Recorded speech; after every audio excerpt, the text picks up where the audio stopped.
ସେ ପୀଠ ନିଶ୍ଚିତ ଭାବରେ ଆମ ପାଇଁ ଆଉ ଅନ୍ୟମାନଙ୍କ ପାଇଁ ମଧ୍ୟ ଗୋଟିଏ ପବିତ୍ର ପାବନ ତୀର୍ଥ। ଏଠି ରୋହିଣୀ ତୀର୍ଥ ଅଛନ୍ତି, ମାର୍କଣ୍ଡେୟ ଅଛନ୍ତି, ଇନ୍ଦ୍ରଦ୍ୟୁମ୍ନ ଅଛନ୍ତି, ଶ୍ଵେତଗଙ୍ଗା ଅଛନ୍ତି, ଚକ୍ରତୀର୍ଥ ଅଛନ୍ତି, ସର୍ବୋପରି ସମୁଦ୍ର ମଧ୍ୟ ଅଛି। ତେଣୁ ଏହି ପବିତ୍ର କ୍ଷେତ୍ରରେ ଆଜିର ବିଶ୍ୱ ପାଇଁ, ଦେଶ ପାଇଁ ଏବଂ ଆମ ସମସ୍ତଙ୍କର ଶାନ୍ତି ପାଇଁ ଆମେ ପ୍ରାର୍ଥନା କରିବା ଏବଂ ସେ ପ୍ରାର୍ଥନାର ଉଦ୍ଦେଶ୍ୟ ରହିବ ଶାନ୍ତି। ବିଶ୍ୱ ଯଦି ଶାନ୍ତି ନ ରୁହେ, ପରିବାର ଯଦି ଶାନ୍ତି ନ ରୁହେ, ରାଜ୍ୟ ଯଦି ଶାନ୍ତି ନ ରୁହେ, ତାହେଲେ ଆମେ ଯିଏ ଯେଉଁଠି ଥିଲେ ବି ସେଠି ଆମେ ଶାନ୍ତିରେ ରହିପାରିବା ନାହିଁ। ଇଏ ହେଉଛି ଶାନ୍ତିର ଗୋଟିଏ ସଂକ୍ଷିପ୍ତ ବାର୍ତ୍ତା।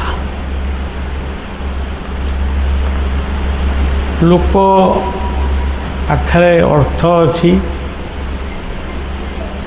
ଆଳୁ, ବାଇଗଣ, ଟମାଟର, ଜହ୍ନି, କଖାରୁ ସବୁ କିଣୁଛନ୍ତି। ପେଟ୍ରୋଲ, ଡିଜେଲ, କିରୋସିନ କିଣା ହେଉଛି। ସୁନା, ରୂପା, ହୀରା, ନୀଳା, ମୋତି, ମାଣିକ ମଧ୍ୟ କିଣା ହେଉଛନ୍ତି।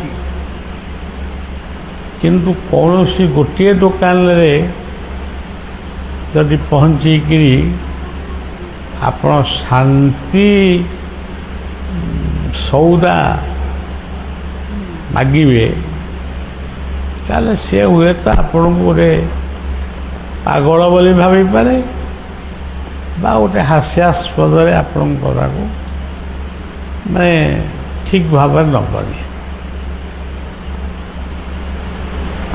କିନ୍ତୁ ଜଗନ୍ନାଥ ଗୋଟିଏ ଏମିତି ଶବ୍ଦ, ଯେଉଁ ଶବ୍ଦ ବ୍ରହ୍ମ ଭିତରେ ସବୁ କଥା ଏଠି ଅଛି। ଦୁଃଖ ଏଠାକୁ ବି ଆସେ, ସୁଖ ବି ଆସେ, ନିନ୍ଦା, ପ୍ରଶଂସା, ରୋଗ, ଔଷଧ, ଚିକିତ୍ସକ ସମସ୍ତଙ୍କର ଆଗମନ ଏଠି ହୁଏ। କିନ୍ତୁ ଆମେ ପ୍ରକୃତରେ ତାକୁ ଉପଲବ୍ଧି କରିପାରୁନା ବା ଅନୁଭବ କରିପାରୁନା ଯେ ଆମ ପଶ୍ଚାତରେ ଆମକୁ ରକ୍ଷା କରିବା ପାଇଁ ଶକ୍ତି, କିନ୍ତୁ ଆମେ ଖୋଜୁନାହୁଁ। এই ହେଉଛି କଥା।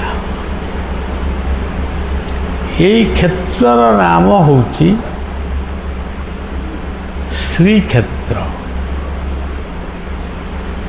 ଶ୍ରୀ କହିଲେ ଇଏ ଜଗତରେ ଯେତେ ଶ୍ରୀ ଅଛନ୍ତି, ପକ୍ଷୀ, ପଶୁ, ମଣିଷ ଠାରୁ ଆରମ୍ଭ କରି ଆପଣଙ୍କର ଚିରାଚରିତ ବ୍ୟବହାର୍ଯ୍ୟ ଜିନିଷ, ଜାମା ହଉ, ପ୍ୟାଣ୍ଟ ହଉ, ଲୁଗା ହଉ, ଶାଢ଼ୀ ହଉ, ଯାହା ବି ହଉ, ଯାହା ବି ଆମେ ଖୋଜୁଛୁ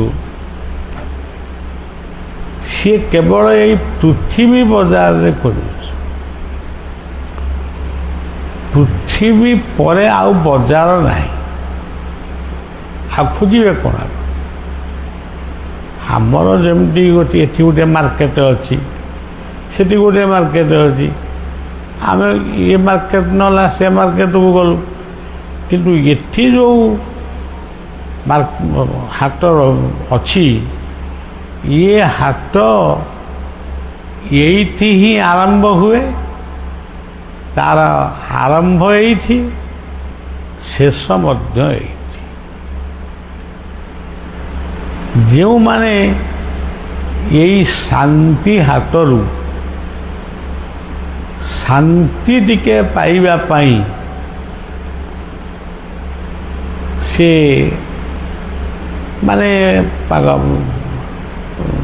ପାଗଳ ହୁଅନ୍ତି, ଆମେ ଟିକେ ଜୀବନରେ ଶାନ୍ତି ଖୋଜୁଛୁ। ସେ ଖୋଜିଲେ ବି ମିଳନ୍ତି ନାହିଁ, ନ ଖୋଜିଲେ ବି ଶାନ୍ତି ଯଦି ଆମକୁ ପ୍ରାପ୍ତ ହେବାର ଥିବ, ସେ ନିଶ୍ଚୟ ଆସିକିରି ଆମ ପାଖରେ ପହଞ୍ଚିବେ। ଏ ବିଶ୍ୱାସ ରହିବା ଉଚିତ। ଆମର ଏଠି ଗୋଟିଏ ଶବ୍ଦ ଲାଗିଛି ଶ୍ରୀକ୍ଷେତ୍ର। କ୍ଷେତ୍ର କହିଲେ ମର୍ତ୍ତ୍ୟ, ଯେଉଁ କ୍ଷେତ୍ରରେ ଆମେ ଭାବୁ ଅଛୁ, ଇଏ ହେଉଛି ଶ୍ରୀକ୍ଷେତ୍ର। ଏଇ କ୍ଷେତ୍ରକୁ ପରବର୍ତ୍ତୀ ସମୟରେ ବା ପୂର୍ବ ସମୟରେ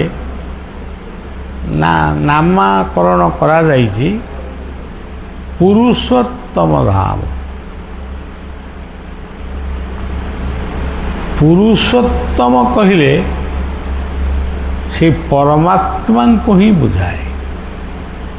ଜଣେ ବ୍ୟକ୍ତିକି ସେ ଆଦୌ ବୁଝେଇ ପାରିବନି। ପୁରୁଷମାନଙ୍କ ମଧ୍ୟରେ ଯିଏ ଉତ୍ତମ, ସେଇ ହେଉଛନ୍ତି ଏକମାତ୍ର ପୁରୁଷୋତ୍ତମ। ଯେଉଁମାନେ ସେଇ ପୁରୁଷୋତ୍ତମକୁ ଦେଖିଛନ୍ତି ବା ଉପଲବ୍ଧି କରିଛନ୍ତି, ସେମାନଙ୍କର ବର୍ଣ୍ଣନା ମଧ୍ୟ ଏତେ ସଂକ୍ଷିପ୍ତ ଆଉ ଏତେ ଲମ୍ବା, ତାକୁ ମଧ୍ୟ ସେ ଓଜନ କରିପାରିବେନି। ଗୋଟିଏ ଅଙ୍ଗୁଷ୍ଠି ମାତ୍ର, ଗୋଟିଏ ଅଙ୍ଗୁଷ୍ଠି, ଗୋଟିଏ ଆଙ୍ଗୁଠି ଭଳି ସେଇ ପୁରୁଷୋତ୍ତମ ଭଗବାନ ଆମ ସମସ୍ତଙ୍କ ଦେହ ଭିତରେ ସେ ଅଛନ୍ତି। ଆମର ନିଶ୍ୱାସ ଯାଉଛି ଆଉଛି ଯାଉଛି ଆଉଛି, ତେଣୁ ଆମେ ତାର କଳନା କରିପାରୁନୁ। କେତେବେଳେ ନିଶ୍ୱାସଟି ବନ୍ଦ ହୋଇଯିବ, ସେତେବେଳେ ଆମେ କାହିଁକି ନିଶ୍ୱାସ ବନ୍ଦ ହେଲା ବୋଲି ତାକୁ ମଧ୍ୟ ଆମେ କହିପାରିବୁନି। ସେଇ ଅଙ୍ଗୁଷ୍ଠ ମାତ୍ର ପୁରୁଷ, ସେ ହେଉଛନ୍ତି ଏ ଦେହ ଭିତରେ ପୁରୁଷୋତ୍ତମ। ଗୀତାର 15 ଅଧ୍ୟାୟରେ ଆପଣମାନେ ଯଦି ପଢ଼ିବେ, 2-3 ଥର ଖଣ୍ଡେ ପଢ଼ିବେ, ତାହେଲେ ତାର କିଛି ଅଂଶ ଆପଣମାନେ ବୁଝିପାରିବେ। ଏଇ ପୁରୁଷୋତ୍ତମକୁ କୁହାଯାଉଛି ପରମାତ୍ମା। କିଏ କହୁଛି କ'ଣ କେତେ ପ୍ରକାର ଡାକରେ ଆମେ ଡାକୁଛୁ। ସେଇ ପୁରୁଷୋତ୍ତମ କେତେବେଳେ କେଉଁ ରୂପ ଧରି ଏ ମର୍ତ୍ତ୍ୟକୁ ଅବତରଣ ହୁଅନ୍ତି, ତା ମଧ୍ୟ ଜାଣିବା ମୁସ୍କିଲ। ଯେତେବେଳେ ବେଦ ଭଳି ଜ୍ଞାନଶାସ୍ତ୍ରମାନେ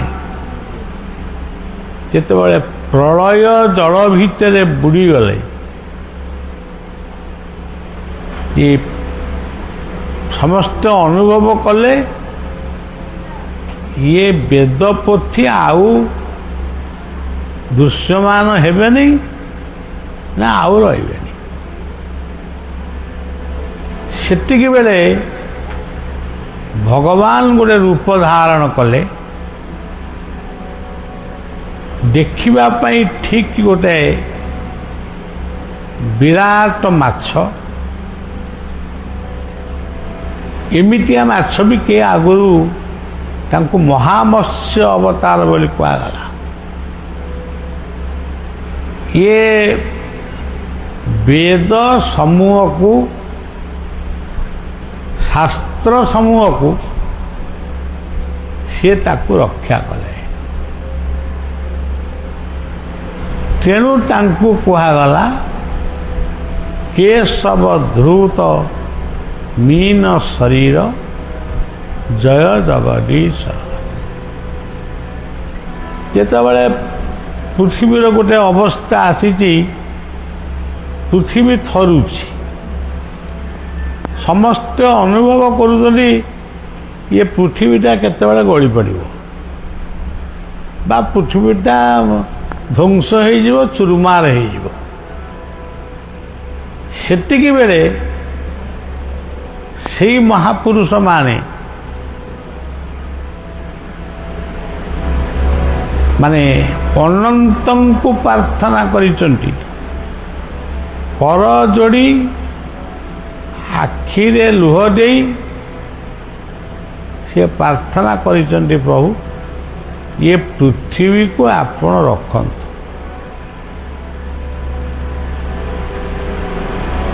ଭଗବାନଙ୍କର ସେଇ ଭକ୍ତର ଗୁହାରି ଶୁଣିବା ପରେ ଇଏ ପୃଥିବୀ ପୁଣି ଧୀରେ ଧୀରେ ଶାନ୍ତ ହେଇଛି। ତାପରେ ପୁଣି ଗୋଟେ ବିପଦ ଆଇଛି।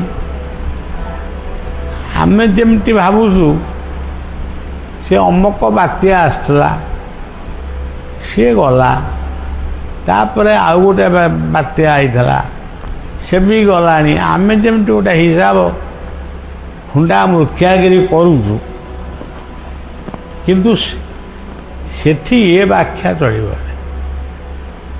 ପୁଣି 100 ବର୍ଷ କି 1000 ବର୍ଷ ପରେ ପୁଣି ଏକ ଆସିଲା ବିପଦ। ସିଏ ପୃଥିବୀକୁ ଯିଏ ଧାରଣ କରିଥିଲେ ବା ରକ୍ଷା କରିଥିଲେ,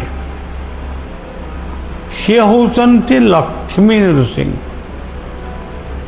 କେଶବ ଧୃତ ସୁକର ରୂପ ଜୟ ଜଗଦୀଶ ହରେ। ଅନ୍ୟମାନେ ସବୁ ଏକଥାକୁ ଶୁଣିକିରି କିଏ କେମିତି ହସିବେ, ଗୋଟେ ଘୁଷୁରୀ ଅବତାର ହେଇକିରି ଏ ପୃଥିବୀକି ସେ ରକ୍ଷା କଲେ, କିନ୍ତୁ ପ୍ରକୃତରେ ଘୁଷୁରୀ ସେ ନୁହନ୍ତି, କିମ୍ବା ସେ ଯେଉଁ ଗାଁ ଦାଣ୍ଡରେ ବୁଲୁଛନ୍ତି ବାରା, ସେ ବାରା ନୁହନ୍ତି, ସିଏ ହେଉଛନ୍ତି ଅବତାର ପୁରୁଷ। ଯେତେବେଳେ ଯେଉଁ ଅବତାର ଧାରଣ କରି ସେ ପୃଥିବୀକି ରକ୍ଷା କରିବାକୁ ଆସନ୍ତି, ସେତେବେଳେ ଭକ୍ତ ତାଙ୍କୁ ସେଇ ରୂପରେ ପ୍ରାର୍ଥନା କରେ। ଇଏ ବରାହ ମୂର୍ତ୍ତି ପରେ ଗୋଟେ ଦ୍ୱନ୍ଦ୍ୱ, ଯେମିତି ଆଜିର ସମାଜରେ ଗୋଟେ ଦ୍ୱନ୍ଦ୍ୱ, ଅଯଥା ଦ୍ୱନ୍ଦ୍ୱ ଗୁଡ଼ାଏ ସୃଷ୍ଟି ହେଉଛି। ସେ ଦ୍ୱନ୍ଦ୍ୱ ଭିତରେ ଶାଶୁ ବୋହୂ କରିବା ଅଛି, ବାପ ପୁଅ କରିବା ଅଛି, ଭାଇ ଭଉଣୀ କରିବା ଅଛି, ଗୁରୁ ଶିଷ୍ୟ କରିବା ଅଛି। ସେ ଦ୍ୱନ୍ଦ୍ୱ ଭିତରେ ସବୁ କଥା ଅଛି। ସେଇ ଦ୍ୱନ୍ଦ୍ୱକୁ ମୀମାଂସା କରି ସେ ହିରଣ୍ୟକଶ୍ୟପକୁ ମୁକ୍ତି ଦେଲେ ଏବଂ ପ୍ରହ୍ଲାଦଙ୍କୁ ସ୍ୱର୍ଗରେ ଇନ୍ଦ୍ରପଦ ଦେଲେ। ତେଣୁ ସିଏ ତାଙ୍କ କାମ ସେ କରି ଚାଲିଛନ୍ତି। ଆମେ ବିଲକୁଲ କିଛି କରୁନୁ, ଖାଲି ଖାଇବୁ, ବୁଲିବୁ, ଏଇ ହେଲା ଆମ କଥା। କିନ୍ତୁ ଆମେ ବେଳେବେଳେ ଏତେ ଥକି ପଡ଼ୁଛୁ ଯେ ଯେ ଆମେ ଆଉ ଏଗୁଡ଼ା କରିପାରିବୁନି, ବହୁତ ହେଇଗଲା। କିନ୍ତୁ ଈଶ୍ୱର ହେଉଛନ୍ତି କର୍ମମୟ। ସେ କର୍ମ ରୂପରେ ମଣିଷକୁ ଆଗେଇ ନିଅନ୍ତି ଏବଂ ତାକୁ ଖାଇବା, ଶୋଇବା, ଚାଲିବା ସବୁ କଥା ସେ ଶିଖାନ୍ତି। ତାପରେ ଆସିଲେ ବାମନ, ଛୋଟିଆ ମୂର୍ତ୍ତି, କିନ୍ତୁ ରାଜା ବଳିକି ମାଗିଲେ 3 ପାଦ ଭୂମି। ସିଏ କହିଲେ ଆପଣଙ୍କ ତ ଏଡ଼ିକି ଛୋଟିଆ ଛୋଟିଆ ପାଦ, ଆପଣ 3ଟା ଭୂମି ନେଇକିରି 3 ପାଦ ଭୂମି ନେଇ କ'ଣ କରିବେ? ମୋର ସେତିକି ଦରକାର। ଯେତେବେଳେ ଭଗବାନ ଏ କଥାକୁ ଅସ୍ତୁ କରିଛନ୍ତି, ହଁ ମୁଁ ତୁମକୁ 3 ପାଦ ଭୂମି ଦେବି, ତେଣୁ ଗୋଟିଏ ପାଦ ହେଉଛି ମୋର ସ୍ୱର୍ଗ, ଦ୍ୱିତୀୟ ପାଦଟି ହେଉଛି ମର୍ତ୍ତ୍ୟ, ତୃତୀୟ ପାଦଟି ହେଉଛି ମୋର ପାତାଳ। ଯେଉଁ ପାଦରେ ମୁଁ ସମସ୍ତଙ୍କୁ ମୁକ୍ତି ଦିଏ, ସେ ପାଦଟି ହେଉଛି ପାତାଳ। ବର୍ତ୍ତମାନ ତମେ ବହୁତ ଧ୍ୟାନ କରିବା ଫଳରେ ତମକୁ ବର୍ତ୍ତମାନ ପାଦ ତଳେ ସ୍ଥାନ ଦିଆଗଲା। ଇଏ ହେଉଛନ୍ତି ବାମନ ଅବତାର। ତାପରେ ଆସିଲେ ଭୃଗୁପତି, ପରଶୁରାମ ଅବତାର। ପରଶୁରାମ ଅବତାର ଆସିଲା ବେଳକୁ ପୃଥିବୀରେ ଦେଖାଯାଉଛି ଆଜିର ଗଣ୍ଡଗୋଳ ବା ଆଜିର ସମସ୍ୟାଟା ସେଦିନ ବି ଆଇଥିଲା। କେବଳ କଥାକେ ଲୋକ ଲୋକକୁ ହାଣିବେ, ମିଛ କହିବେ, ଦୁର୍ନୀତି କରିବେ, ମଦ୍ୟ ମାଦକ ଖାଇ ଅବାଟରେ ଯିବେ, କୌଣସି ପରିବାରରେ ଗୋଟେ ଶାନ୍ତି ଏକଥା ମଧ୍ୟ ସୃଷ୍ଟି ହେବନି। ଏମିତି ଗୋଟେ ଅଖାଳୁ ସମୟ ବା ଘଡ଼ିସନ୍ଧି ସମୟ ବେଳେ ଭଗବାନ ପରଶୁରାମ ଗୋଟେ ହାତରେ ଗୋଟେ ପରଶୁ ଧରିକିରି ଆସିଲେ ଏବଂ ସେ ଆହ୍ୱାନ ଦେଲେ ଯେ ତମେ କେତେଟା କ୍ଷତ୍ରିୟ ଅଛ ଏ ପୃଥିବୀଟାକୁ ଧ୍ୱଂସ କରିବା ପାଇଁ ତମେ ମୋ ସାମ୍ନାକୁ ଆସ। ତମେ କେତେ ଜଣ ଅଛ? ତେଣୁ ମୋଟାମୋଟି ଦେଖାଗଲା ଯିଏ ଆଇଲେ ସମସ୍ତେ ମଲେ। ଆଉ ଏଇଭଳି ଭାବରେ ପରଶୁରାମ ଇଏ ଧରିତ୍ରୀକି ରକ୍ଷା କରିବା ପାଇଁ ସେ 21 ଥରରୁ 27 ଥର ପର୍ଯ୍ୟନ୍ତ ସେ କେବଳ ବିପ୍ଳବ କରିଛନ୍ତି। ସେ ବିପ୍ଳବ ଭିତରେ ଅନେକ ଦ୍ୱନ୍ଦ୍ୱ ଦୂରେଇ ଯାଇଛି, ଅନେକ ଅସାମାଜିକ ଲୋକମାନେ ମୃତ୍ୟୁବରଣ କରିଛନ୍ତି। ଏଇ ଅବତାରଟି ପରେ ଆଉ ଯେଉଁ ଅବତାର ଆସିଲେ ସିଏ ହେଉଛନ୍ତି ମର୍ଯ୍ୟାଦା ପୁରୁଷୋତ୍ତମ ରାମ। ସିଏ ତାଙ୍କ ଜୀବନ ଶୈଳୀ ହେଉଛି ଗୋଟେ ଗ୍ରାହସ୍ଥ୍ୟ ଜୀବନ ସହିତ ସମାନ। ରାଜା ଘର ପୁଅ, 4 ଭାଇରେ ଘର, 3ଟି ମା, ରାଜପ୍ରାସାଦ, ଧନ ସମ୍ପତ୍ତିର କିଛି ଅଭାବ ମଧ୍ୟ ନାହିଁ। ତେଣୁ ସେ ଆସିଲେ, କିନ୍ତୁ କ'ଣ କଲେ? ଯୁଗଟା ହେଉଛି ବର୍ତ୍ତମାନ କଳିର। ତେଣୁ କଳିଯୁଗ ମନରେ ଭାବିଲା ଯେ ମୁଁ ଏଠି ଅଛି, ମୋ ରାଜ୍ୟ ଏଇଟା, ଇଏ କ'ଣ କୁଆଡ଼ୁ ଆସିକିରି ଗୋଟେ ନୀଳା ଲଗେଇଲେଣି, ମୁଁ ଯିବି କୁଆଡ଼େ? ଯେତେବେଳେ ଏଇ କଥା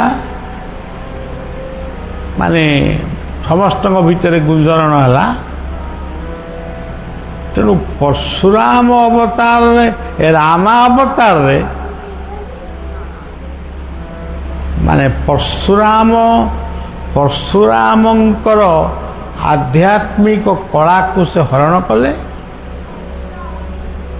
ତାଙ୍କୁ ସିଧା କହିଲେ ଯାଅ ସେ ଯେଉଁ ମହେନ୍ଦ୍ରଗିରି ଓଡ଼ିଶାରେ ଅଛି, ସେ ମହେନ୍ଦ୍ରଗିରି ଗୁମ୍ଫାରେ ବସି ତପସ୍ୟା କରି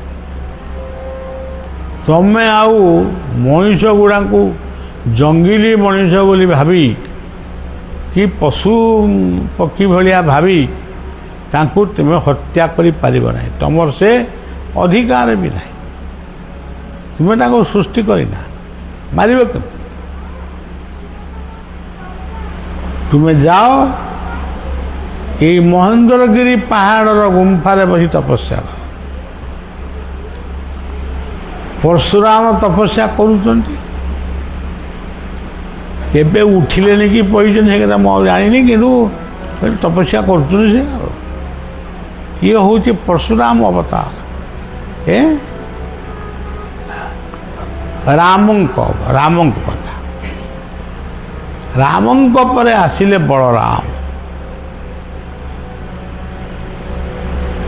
ବଳରାମଙ୍କ ଅବତାରରେ ସେ ପୃଥିବୀ ଭିତରେ ଯେଉଁଗୁଡ଼ାକ ଅସଜଡ଼ା ଜିନିଷ ଥିଲା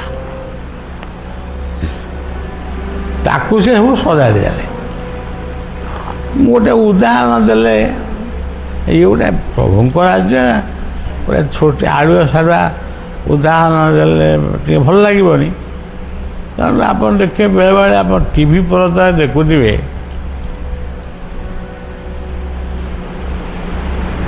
ଗୋଟେ ସହର କିମ୍ବା ଗୋଟେ ଗାଁ, ସେ ଗାଁ ବା ସହରରେ ଗୋଟେ ନାଳ, ସେ ନାଳ ପାଣି ଗୁଡ଼ିକ ଦେଖାଯାଉଥିବ ମାନେ ଅତି ମଇଳା, ମାନେ କଦର୍ଯ୍ୟ। ତା ଭିତରେ ବି ଲୋକ ଯାଇକିରି ଗାଧା ରଜା ବି କରୁଛନ୍ତି। ତେଣୁ ସରକାରଙ୍କ ପାଖରେ ଆଜି ବି ମଣିଷ, ସେ ଯେଉଁ ସରକାର ହୁଅନ୍ତୁ, ରାଜା ହୁଅନ୍ତୁ ବା ମନ୍ତ୍ରୀ ହୁଅନ୍ତୁ, ଯିଏ ହୁଅନ୍ତୁ, ଆଜି ବି ମଣିଷ ତାଙ୍କ ପାଖରେ ଆପତ୍ତି କରୁଛି, ଏଠି ଏ ଏରିଆରେ ପାଣି ନାହିଁ, ଆମେ ଗୋଟାଏ ଟ୍ୟୁବୱେଲରେ କେମିତି 500 ଲୋକ ଚଳିବୁ? ଏ ଏରିଆରେ ନଈ ନାହିଁ, ଆମେ କେମିତି ଗାଧୁଆ ପାଧୁଆ କରିବୁ? ଏ ଏରିଆରେ ଏତେ ମଶା ମାଛି ହେଉଛନ୍ତି ଯେ ଆମେ ସମସ୍ତେ ରୋଗାକ୍ରାନ୍ତ ହେଲା ବେଳକୁ ରୋଗୀ ପାଇଁ ଡାକ୍ତର ନାହାନ୍ତି, କି ମେଡ଼ିକାଲ ନାହିଁ, କି ଔଷଧ ନାହିଁ। ତେଣୁ ପ୍ରଭୁ ଆମକୁ ରକ୍ଷା କର। ଯୁଗ ଯୁଗ ଧରି ଏଇ ହେଉଛି ଗୁଜରୀ ରାସ। ଭକ୍ତ ଭଗବାନ ଭିତରେ ଯେଉଁ কথୋପକଥନ, এইগুটাক ହେଉଛି ପ୍ରକୃତ ରାସ। ତମେ ଏଇଟା କର, ଯଦି ତମେ କଥା ନ କରିବ ଆମେ ରାସ୍ତା ରୋକ ଆନ୍ଦୋଳନ କରିବୁ, ନହେଲେ ଟାୟାର ଜାଳିକିରି ବସିବୁ। ଇଏ ଯାହା ପ୍ରଭୁଙ୍କ ପାଖରେ ଗୋଟେ ମଣିଷର ଦାବି ମଧ୍ୟ ସେୟା।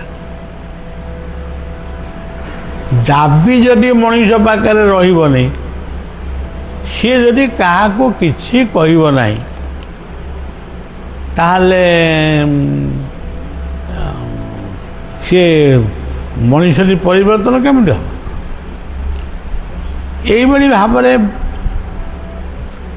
ବଳରାମଙ୍କର ଅବତାର ରାମ ଅବତାର ପରେ ପୁଣି ଗୋଟେ ଅବତାର ଆସିଲେ ବଳରାମ ଅବତାର।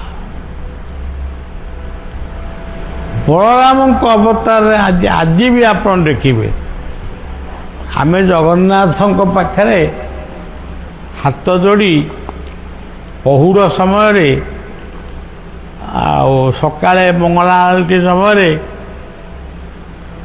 ଏଇ ଯେଉଁ ପ୍ରଳୟ ପ୍ରୟୋଧି ଜଳେ ଧୂତବାନ ଶିବେଦମ୍ ଏଇ ବନ୍ଦନାଟିକି ଆମେ ଖୁବ୍ ଭଲ ସୁନ୍ଦର କଣ୍ଠରେ ବୋଲି ଦଣ୍ଡବତ ପକଉ। ଏଡ଼େ ସୁନ୍ଦର କଣ୍ଠରେ ବୋଲିଲୁ ନ ବହିକିରି ତାଙ୍କ ଆଗରେ ଶୋଇଲୁ। ମାଗିଲୁ କ'ଣ? ପୁଅ ରହିଛି ଫୁଲବାଣୀରେ, ସେ ଟିକେ କେମିତି ଶୀଘ୍ର କଟକ ପଳେଇ ଆସିବ। ଆରେ ଏତେ ଗୁଡ଼ାକ ସମୟ ପ୍ରାର୍ଥନା କଲୁ, ଏତେ ଭଜନ ଗାଇଲୁ, ଏତେ ଶ୍ଲୋକ ଗାଇଲୁ, ଶେଷରେ ଏଇଆ ହିଁ ମାଗିଲୁ। ତେଣୁ ଆଜିର ଇଏ ସବୁ ଆଜିର ମଣିଷ ମାନେ ଯୁଗ ବଦଳିଯିବ କିନ୍ତୁ ମଣିଷର ସ୍ୱଭାବ ବଦଳିବା ଭାରି କଷ୍ଟ। ତେଣୁ ଇଏ ହେଲେ ବଳରାମଙ୍କ ଅବତାର। ବଳରାମଙ୍କ ଅବତାରରେ ଗୋଟେ ସବୁଠାରୁ ଗୋଟାଏ ବଡ଼ କାମ ସେ କରିଛନ୍ତି। ସେ କାମଟା ହେଉଛି ଜଳ ଯୋଗାଣ। ବଳରାମଙ୍କୁ ଭାରି ଶୋଷ କଲା। ସେ ଯମୁନାକୁ ଡାକିଲେ, ଆଜି ବି ସେ ଜାଗା ଅଛି ଯେ ହେ ଯମୁନା ତୁ ମୋ ପାଖକୁ ଆ, ମୁଁ ଏଇଠି ପିଇବି ପାଣି, ତୋ ପାଣି ମୋତେ ଦେ, ମୁଁ ପିଇବି।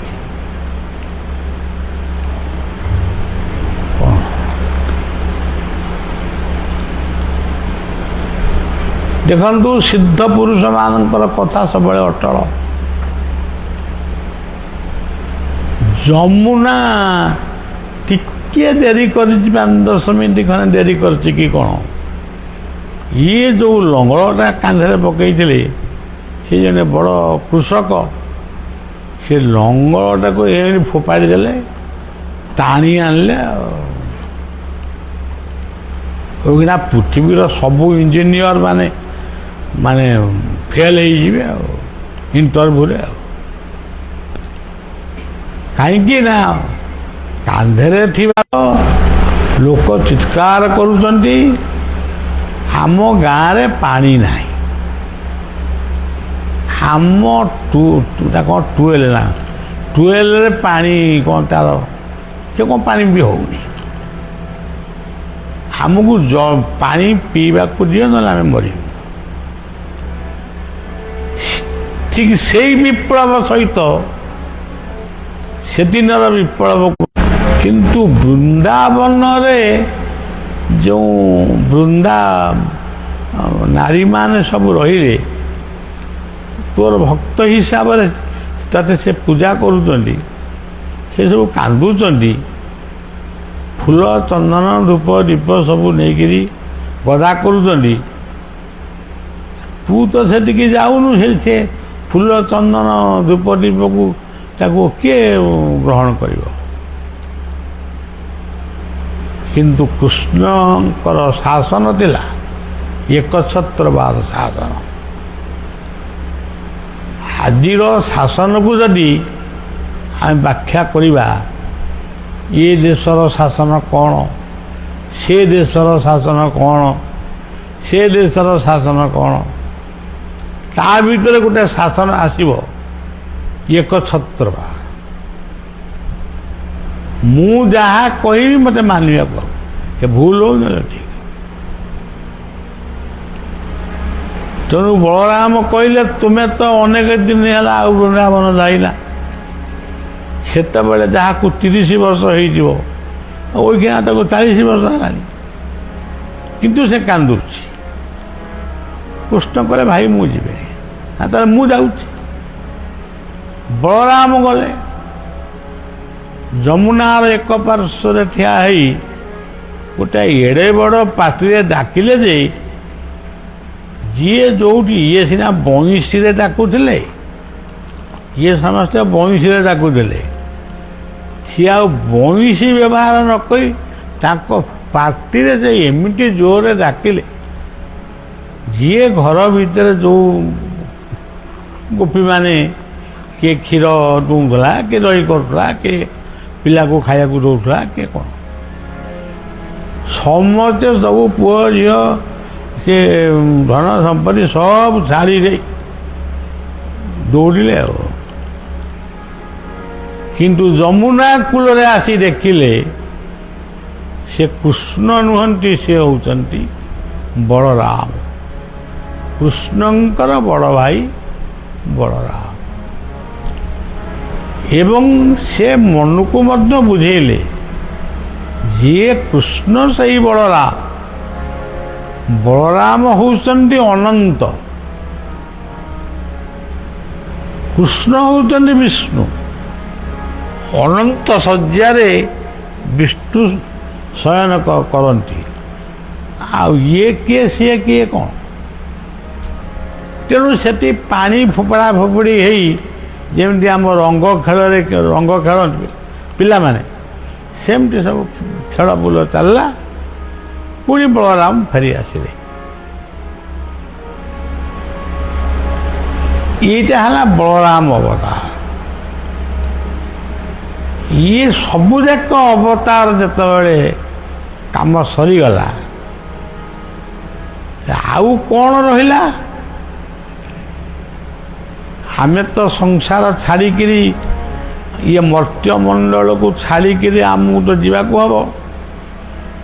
ତାହେଲେ ଆମେ କ'ଣ କରିବା? ଆଉ କ'ଣ କାମ ଆମ ପାଇଁ ରହିଲା? କୃଷ୍ଣ କହିଲେ ଭାଇ ଗୋଟାଏ କାମ ରହିଲା, ଏ ଯେଉଁ ତୀର୍ଥ ଗୁଡ଼ିକ ସବୁ ପ୍ରବାହିତ ହେଉଛନ୍ତି, ଗଙ୍ଗା ଯମୁନା ଗୋଦାବରୀ ନର୍ମଦା ସିନ୍ଧୁ କାବେରୀ, କେତେ ତୀର୍ଥ, ପାପ ଧୋଇ ଧୋଇ ସିଏ ପୁରା ନିଷ୍କ୍ରିୟ ହେଇଗଲାଣି। ସିଏ ଆଉ ପାପ ଧୋଇ ପାରୁନାହାନ୍ତି, ଏତେ ଦୁର୍ବଳ ହେଇଗଲାଣି। ମୁଁ ଏପଟରେ ଯିବି ମହାଭାରତ ଯୁଦ୍ଧକୁ ପରିଚାଳନା କରିବି, ଆପଣ ଏପଟରେ ଯାଆନ୍ତୁ। ଯେତେ ତୀର୍ଥ ଭାରତ ବର୍ଷରେ ଅଛି ସବୁ ତୀର୍ଥକୁ ପରିବର୍ତ୍ତନ କରି ତୀର୍ଥମାନଙ୍କର ପାପକୁ ଛଡ଼େଇକିରି ଆସିବେ। ବଳରାମଙ୍କ ଏ କଥାଟା ମନକୁ ଗଲା, କହିଲେ ହଉ ଯିବା ଆଉ।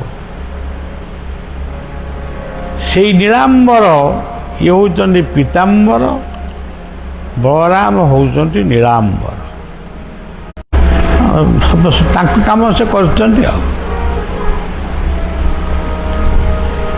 ଯେତେବେଳେ ବୁଲି ବୁଲିକିରି ଆସିକିରି ମହାଭାରତ ଯୁଦ୍ଧରେ ଯେତେବେଳେ ପହଞ୍ଚିଲେ, ଯୁଦ୍ଧ ହେତଳକୁ ସଇଲାଣି, ସେତେବେଳକୁ ଯୁଦ୍ଧ ସଇଲାଣି, ଆଉ ଅଳ୍ପ ଟିକେ ନାଗୁର।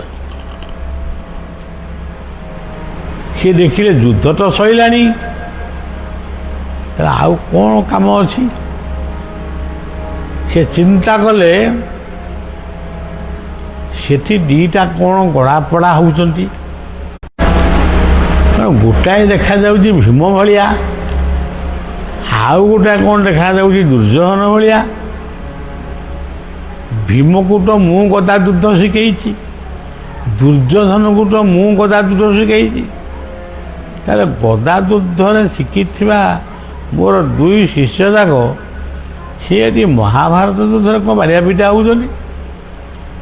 ତାଙ୍କ ପାଖରେ ପହଞ୍ଚିଲେ ବଳରାମ। ଅନନ୍ତ ପହଞ୍ଚିଲେ ଭୀମ ଦୁର୍ଯ୍ୟୋଧନ, ଆମେ ଆକୁ କହୁଛୁ ନ୍ୟାୟ, ତାକୁ କହୁଛୁ ଅନ୍ୟାୟ, ସେ ସବୁ ନାହିଁ। ଏ ଦୁଇ ଜଣଙ୍କ ପାଖରେ ପହଞ୍ଚିଲେ ମୋଟେ 5 ମିନିଟ୍ ଖଣ୍ଡେ ଠିଆ ହେଇଛନ୍ତି। ଠିଆ ହେବା ପରେ ସିଧା ଆଦେଶ କଲେ, ଯୁଦ୍ଧ ବନ୍ଦ କର। ଯୁଦ୍ଧ ଯଦି ବନ୍ଦ ନ କରିବ ତାହେଲେ ବର୍ତ୍ତମାନ ଇଏ ସମଗ୍ର ପୃଥିବୀକୁ ମୁଁ ଜଳାର୍ଣ୍ଣବ କରିଦେବି, ଧ୍ୱଂସ କରିଦେବି। ତମେ ଯୁଦ୍ଧ ବନ୍ଦ କର। ସମସ୍ତେ ଆଶ୍ଚର୍ଯ୍ୟ, ଭଗବାନ କୃଷ୍ଣ ବି ସେଠି ଠିଆ ହେଇଛନ୍ତି। ଯେ କୃଷ୍ଣ ସତର୍କତାର ସହିତ ଭାଇଙ୍କୁ କହିଲେ ଯେ ଦୋଷଟା କ'ଣ, କିଏ ଦୋଷ କଲା, ଯେ କାହା ପାଇଁ ଯୁଦ୍ଧ ଆଜି ବନ୍ଦ? ଆଜି ତ 18 ଦିନ ପୂରିବ, ଆଉ ଓଳିଏ ଖଣ୍ଡେ ବାକି ଅଛି, ଆଉ ଯୁଦ୍ଧ କାହିଁକି ବନ୍ଦ? ସିଏ କଥାର ଉତ୍ତର ଦେଲେ ବଳରାମ, ଭୀମ ମୋ ଶିଷ୍ୟ, ମୁଁ ତାକୁ ଗଦା ଯୁଦ୍ଧ ଶିଖେଇଛି। ଦୁର୍ଯ୍ୟୋଧନ ମୋ ଶିଷ୍ୟ, ମୁଁ ବି ତାକୁ ଗଦା ଯୁଦ୍ଧ ଶିଖେଇଛି। ଗଦା ଯୁଦ୍ଧ ଶିକ୍ଷା ଦେଲା ବେଳେ ମୁଁ ଉଭୟଙ୍କୁ କହିଛି, ତମେ ଯୁଦ୍ଧ କରିବ, ଗଦାରେ ବାଡ଼ିଆ ପିଟା ହବ, କିନ୍ତୁ କଟି ଦେଶକୁ କେହି କାହାର ମାରିବ। ଯଦି କଟି ଦେଶକୁ ତମେ ମାରିବ ତାହେଲେ ମୁଁ ବି ଆଉ ତମକୁ କାହାକୁ ରଖିବାକୁ ଦେବି। ସେଇ କଥାଟାକୁ ସେ କହିଲେ, ତୁମେ କଟି ଦେଶକୁ କାହିଁକି ମାରିଲ? ନା ଦୁର୍ଯ୍ୟୋଧନ କଟି ଭାଙ୍ଗି ଯାଇଛି ପଡ଼ି, ଭୀମଜାର କିଛି ହେଇନି, କୋଉ ଆଇ ପଡ଼ିଛି। ତେଣୁ ଭଗବାନ ବଳରାମ କହିଲେ, ମୁଁ ଆଜି ପୃଥିବୀକୁ ଧ୍ୱଂସ କରିବି, ସବ ମରନ୍ତୁ। ଏତିକି ବେଳେ ଭଗବାନ କୃଷ୍ଣଙ୍କର ମୁଖର ଭାଷା ହେଉଛି ବଂଶୀ। ସେ ଭାଷାରେ ସେ କହିଲେ ଯେ ଦାଉ, ଆପଣ କୁଆଡ଼କୁ ଯାଇଥିଲେ? ନା ତୀର୍ଥ କରିବାକୁ ଯାଇଥିଲେ। ତୀର୍ଥରେ କ'ଣ ପାଇଁ ତୀର୍ଥକୁ ଯାଇଥିଲେ? ନା ତାଙ୍କର ସବୁ ପାପ ଗୁଡ଼ାକ ବଢ଼ିଗଲାଣି, ତୁ ପୁରା କହିଲୁ ଯିବା ପାଇଁ, ମୁଁ ସେଇନାଗି ଯାଇଥିଲି। ହଁ ତାହେଲେ ଠିକ୍ ଅଛି, ତୀର୍ଥ ପରିଷ୍କାର ସବୁ ହେଇଯାଇଛି ନା? ଆଚ୍ଛା, କେତେ ଦିନ ସିଆଡ଼େ ରହିଲୁ? କହିଲେ ଆଜିକି 17 ଦିନ ଖଣ୍ଡେ ହବ। ଆଉ ଯଦି 17 ଦିନ ତୁ ନଥିଲୁ, ଆଚ୍ଛା ତତେ ଆପଣଙ୍କୁ ମୁଁ ମନେ ପକାଇ ଦେଉଛି, ଦୁର୍ଯ୍ୟୋଧନ ସଭା ତଳେ, ପୁରୁରାଜ ସଭା ତଳେ ଦ୍ରୌପଦୀକି ଯେତେବେଳେ ଉଲଗ୍ନ କରିବା ପାଇଁ ଦୁର୍ଯ୍ୟୋଧନ ଦୁଃଶାସନକୁ ଆଜ୍ଞା ଦେଲେ, ସେତେବେଳେ ଆପଣ କୋଉଠି ଥିଲେ? ସେତେବେଳେ ମୁଁ ସଭାରେ ନଥିଲି। ଆଉ ବଳରାମ କହେ, ମୁଁ ସେତେବେଳେ ନଥିଲି। କୁଆଡ଼େ ଯାଇଥିଲେ? ମୁଁ ସେଇଠି କୋଉଠି ଥିଲି, କିନ୍ତୁ ସଭାକୁ ଆସି। ତାହେଲେ ଅନ୍ୟାୟଟା କୋଉଠି ଥାଏ? ତମେ କହୁଛ ସିଏ ଅନ୍ୟାୟ କରିଛନ୍ତି, ଏଇଟା କୋଉ ଟାଇପର ଅନ୍ୟାୟ?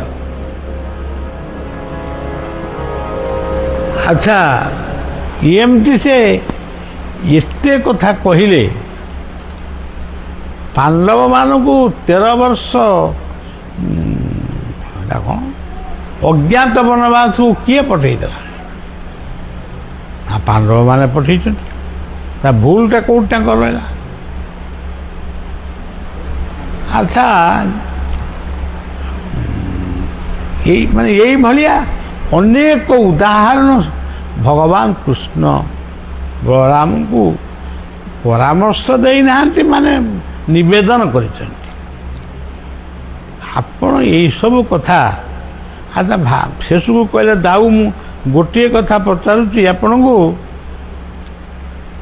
ଅଭିମନ୍ୟୁ ଯେତେବେଳେ ଆପଣଙ୍କ ରଥକୁ ଆକ୍ରମଣ କଲା, ଆପଣଙ୍କ ରଥର ଛତା ଫତା ସବୁ ଭାଙ୍ଗିଗଲା, ଆପଣ ଭୀମକୁ ଅର୍ଜୁନକୁ ଡାକିଲେ, ଅଭିମନ୍ୟୁକୁ ଡାକିକି ତା ପାଖକୁ ନେଇଯା, ମୁଁ ପ୍ରତିଜ୍ଞା କରିଛି ପାଣ୍ଡବମାନଙ୍କୁ ମାରିବିନି, ସେ ଯାହା କଲାଣି ଆଉ ରହିହବନି।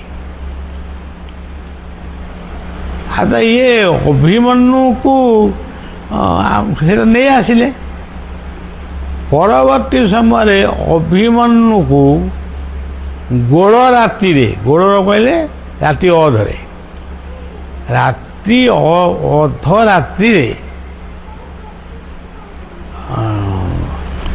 7ଟା ଜାଗାରେ ମାନେ ସେ ଯୁଦ୍ଧଶାଳାଟାକୁ ତିଆରି କରି 7 ଜଣ ରଥୀ, ଯିଏ ଆମ ମାନେ କୌରବ ପାଣ୍ଡବ ଯୁଦ୍ଧର ମହାରଥୀ, ସେମାନେ କୋଉ ନ୍ୟାୟରେ ଯାଇକିରି ଗୁରୁ ଦ୍ରୋଣାଚାର୍ଯ୍ୟ ସେବା କାଳେ ଗୁରୁ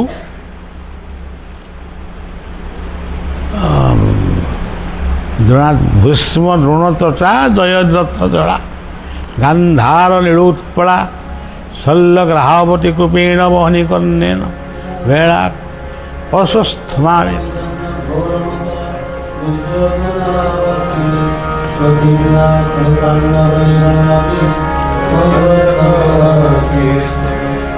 ଏମାନେ କୋଉ ନ୍ୟାୟରେ ଯାଇକିରି 7ଟା ଜାଗାରେ ଅଗ୍ନି ଜାଳି ଅଭିମନ୍ୟୁଙ୍କ ବାଟକୁ ଉଗାଳି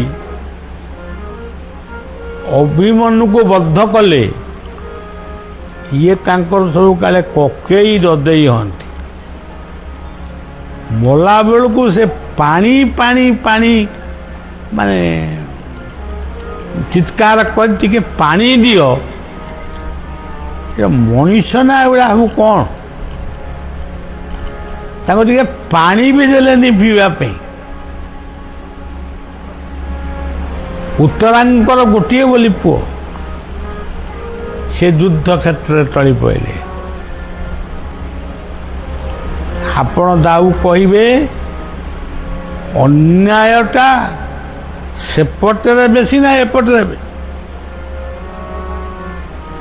ଆହୁରି ଗୋଟେ କଥା ମୁଁ ମନେ ପକେଇ ରହୁଛି, ଆମର ଫାଇନାଲ ହେଇଥିଲା ସନ୍ଧ୍ୟା ପରେ ଆଉ ଯୁଦ୍ଧ ହେବନି, ସୂର୍ଯ୍ୟାସ୍ତ ପରେ ଆଉ ଯୁଦ୍ଧ ହେବନି।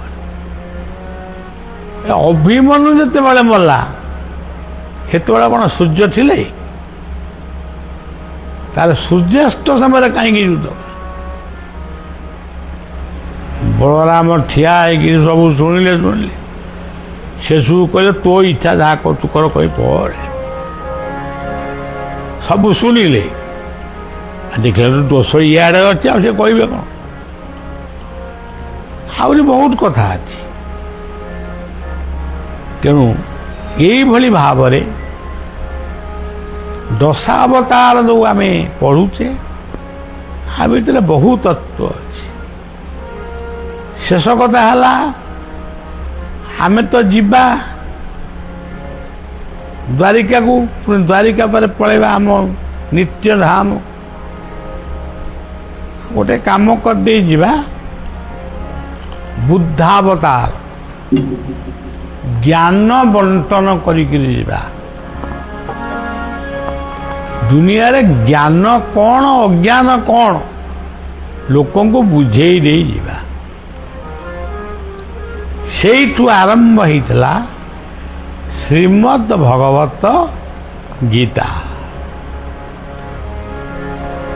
ସେଇ ଗୀତା ହେଉଛନ୍ତି ବୁଦ୍ଧ ଅବତାର। ଆମେ ଭାବୁଛେ ବୁଦ୍ଧ ଅବତାର କଲେ ଇଏ ସେ, କିଏ କ'ଣ କହେ, ଆମେ ଏତେ କଥା ଜାଣିନୁ। ଗୀତା ହିଁ ହେଉଛନ୍ତି ବୁଦ୍ଧ ଅବତାର। ବୁଦ୍ଧ ଅବତାର ପରେ ତାପରେ କୋଉ ଅବତାର? କଳିକି ଅବତାର। ଠାକୁର ଖାଲି ଏତିକି କହିଲେ କଳି ଯୁଗରେ ଏତେ ମଣିଷ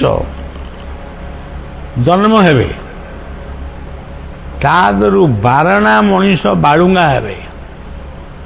କିଏ ଛୁରୀ ଧରିବ, କିଏ ବନ୍ଧୁକ ଧରିବ, କିଏ କ'ଣ ଗୋଟା ଧରିବ, ଏମିତି ଚାଲିବ। ଦିନ ଦ୍ୱିପହରେ କିଏ କାହାକୁ କାଟିବ, କିଏ କାହାକୁ ଏମିତି ଚାଲିବ।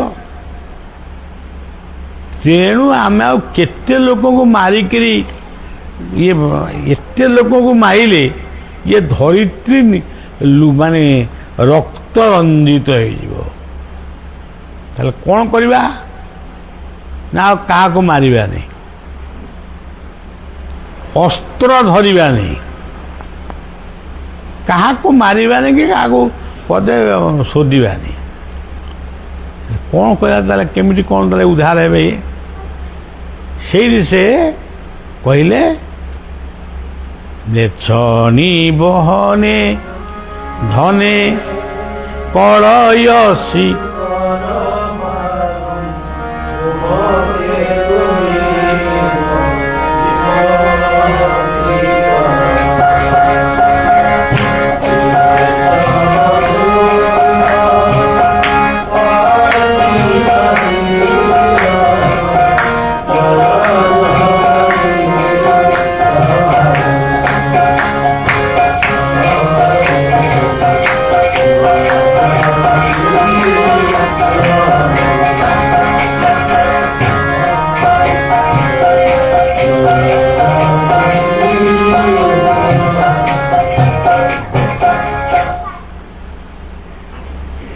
ଆମେ ଆଉ ପାରିବାନି। ଏ ଖଣ୍ଡା ଫଣ୍ଡା ଧରିକି ଯେଉଁ କଳିକି ଆସିବେ, ସିଏ କ'ଣ କି ଖଣ୍ଡା ଧରି ଜାଣିଛନ୍ତି? ଖଣ୍ଡା ଇଟା ଉଠେଇଲା ବେଳକୁ ଇଏ ତ ଉପରୁ ଡ୍ରେନ୍ ନା କ'ଣ, କ୍ରୋନ୍ ନା କ'ଣ, ହଁ ଆଉ ଥରେ କବା ଡ୍ରୋନ୍ ଛାଡ଼ିଦେବେ। ଆଉ ଇଏ ଖଣ୍ଡାରେ କ'ଣ କରିବେ? ତେଣୁ କଳି ଯୁଗରେ ହରିନାମ ବ୍ୟତୀତ, ହରିନାମ, ହରି କଥାର ଶ୍ରବଣ, ସାଧୁ ସଙ୍ଗ, ଏଇଗୁଡ଼ିକ ଯିଏ ପ୍ରକୃତରେ କରୁଥିବେ ସେଇମାନେ ହିଁ ତାଙ୍କର ମ୍ଲେଚ୍ଛତ୍ୱକୁ ନିଧନ କରି ସେମାନେ ମୁକ୍ତି ପାଇବେ।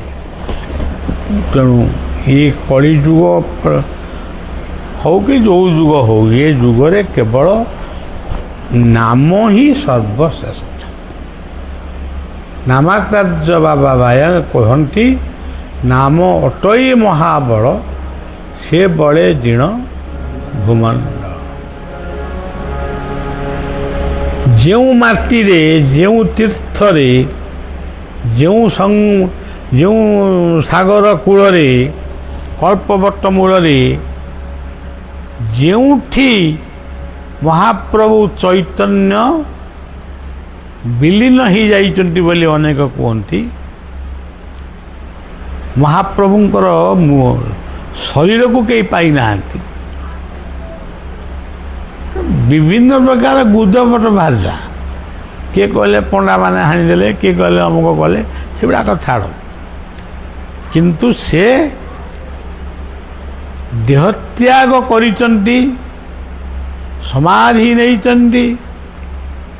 ଏଇ ପଞ୍ଚ ମହାଭୂତରେ ତାଙ୍କର ଶରୀର ମିଶିଯାଇଛି। ସେ ହେଉଛନ୍ତି କଳ୍କି ଅବତାର।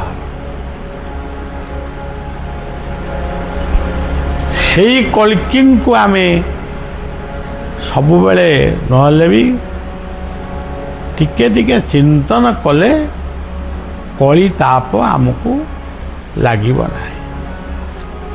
ଆଜି ଜଗନ୍ନାଥଙ୍କ ପାଖରେ ବହୁ ଲୋକ, ସେ ବହୁ ଲୋକ ହେଲେ ଆମେ ଆଉ କ'ଣ କରିବୁ? ବହୁ ଲୋକ ତାଙ୍କର ଆଣନ୍ତୁ, ଆମେ ତ ଯାଇପାରିବୁନି। ସେ ତାଙ୍କ ଦେଖିକି ଯିବେ। ମୋତେ ଟାଣିକିରି ନେଲେ ମୁଁ ଯିବିନି, ଯିବି ଯେ କିନ୍ତୁ ଗୋଟାଏ ଖଞ୍ଜ କରିକି ଯିବି ଆଉ। ତେଣୁ ଏଇ ଯେଉଁ ଟଣାଟଣି ହେଉଛନ୍ତି, ଏଥିରେ କ'ଣ ସିଏ ଅଛନ୍ତି? ପ୍ରଭୁ କ'ଣ ଏଇଥିରେ ଅଛନ୍ତି? ସେ ତାକୁ ପେଳିଦେଲା, ଏ ତାକୁ ପେଳିଦେଲା, ଆଉ ଏଇଥିରେ ଜଗନ୍ନାଥ ତୁମକୁ ବର ଦେଇଦେବେ? ସେ ସେଥିରେ ନାହାନ୍ତି। ସେ ଅଛନ୍ତି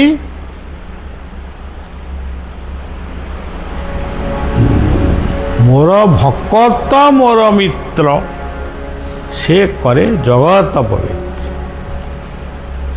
ମୋର ଭକତ ମୋର ମିତ୍ର, ସେ କରେ ଜଗତ ପବିତ୍ର। ତେଣୁ ସେଇ ପାଦ ପଦ୍ମରେ ଆମେ ବସିଛେ, ଏଇଠି ବସିଛେ ମାନେ ତାଙ୍କ ପାଦ ପାଖରେ ବସିଛେ। ଏଇ ଯେଉଁ ଛୋଟିଆ ଆଶ୍ରମଟେ ଏଠି ଗଳି ଉଠିଛି, ଆଉ ବଡ଼ ଜାଗା ତ ମିଳିଲାନି, ଆଉ ଛୋଟ ଜାଗା ଯାହା ମିଳିଲା ଆମକୁ। ଆଉ ଏଇ ଛୋଟିଆ ଜାଗାରେ ଯେ ପର୍ଯ୍ୟନ୍ତ ଆପଣମାନେ ଆସୁଥିବେ ବା ବଳିଆ ମଝିରେ ମଝିରେ ଆସୁଥିବ, ଯାହା ବି ହେଉଥିବ, ଏଠି ସତ୍ସଙ୍ଗ ଦିଆଯାଇଛି ଅନନ୍ତ ସାଗର। ହଁ କହୁନୁ, ମୁଁ ମନେ ଅଛି ମୋର ଅନନ୍ତ ସାଗର ଆଶ୍ରମ। ତେଣୁ ଅନନ୍ତ ସାଗର ଆଶ୍ରମରେ ବଳିଆ ନାଁ କାହିଁ? ତେଣୁ ଅନନ୍ତ ସାଗର ଆଶ୍ରମ, ଏଠି ସାଗରଙ୍କୁ ପ୍ରାର୍ଥନା କରିବା, ଆମ ପରିବାର ପାଇଁ ଆମେ ପ୍ରାର୍ଥନା କରିବା, ଏସବୁ ଚାଲିବ। ଏଇ ଛୋଟିଆ ଜାଗାରେ ଯାହା ହେଇପାରିବ କରିବା ଆଉ। ତେଣୁ ସଜ୍ଜନ ଯାହା ହେବ ଗୋଟେ ଆନନ୍ଦ ପାଇଁ ହେବ। ଆଉ ଏଠି ତନ୍ତ୍ର ନାହିଁ, ମନ୍ତ୍ର ନାହିଁ, ଯନ୍ତ୍ର ନାହିଁ, କେବଳ ଏଠି ପ୍ରେମର ତନ୍ତ୍ର, ପ୍ରେମର ଯନ୍ତ୍ର, ପ୍ରେମର ମନ୍ତ୍ର, ପ୍ରେମର ବଂଶୀ ହିଁ ବାଜିବ। ଏଇ ପ୍ରେମ ବଂଶୀ ଏ ଜଗତକୁ ଉଦ୍ଧାର କରିବ। କଥାଟି ଏଇଠି ରଖିବା। ହେ ପ୍ରଭୁ ଜଗନ୍ନାଥ ସମସ୍ତଙ୍କର ମଙ୍ଗଳ ହଉ, ଏତିକି କେବଳ କହୁଛି, ଏତିକି ପ୍ରାର୍ଥନା କରି ରହୁଛି। ଜଗନ୍ନାଥ ଜଗନ୍ନାଥ ଜଗନ୍ନାଥ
जय जय श्री राधे